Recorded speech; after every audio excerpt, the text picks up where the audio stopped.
চীনকে বাংলাদেশের জনগণের পুরনো বন্ধু বলে আখ্যা দিয়েছেন অন্তর্বর্তীকালীন সরকারের প্রধান উপদেষ্টা ডক্টর মোহাম্মদ ইউনূস।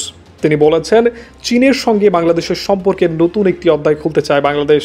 এর মাধ্যমে অতীতের মতো সব উন্নয়ন কাজের অংশীদার হবে চীন।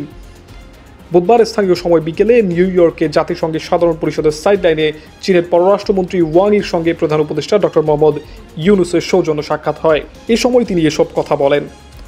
ডক্টর ইউনূস বলেন, চীনা সৌর কোম্পানিগুলো বাংলাদেশে আরও বড় আকারে বিনিয়োগ করতে পারে, যা অনেক ধনী দেশের কাছে পছন্দের বাজারে প্রবেশাধিকার ভোগ করে।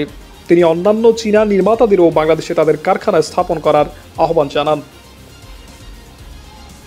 প্রধান উপদেষ্টা চীনের সঙ্গে ঘনিষ্ঠ সম্পর্ক এবং দুই দেশের মধ্যে সম্পর্কের একটি নতুন অধ্যায় খোলার ওপর জোর দেন। তিনি উভয় দেশের কোম্পানির মধ্যে প্রযুক্তিগত সহযোগিতা বাড়ানোর আহ্বান জানান। তিনি বলেন, আমরা চাইনিজ কোম্পানিগুলোর সঙ্গে সহযোগিতা করতে পছন্দ করব। আমাদের সঙ্গে কাজ করার অনেক সুযোগ আছে। জিহাদ হোসেন রাহাত, আওয়াজ বিডি।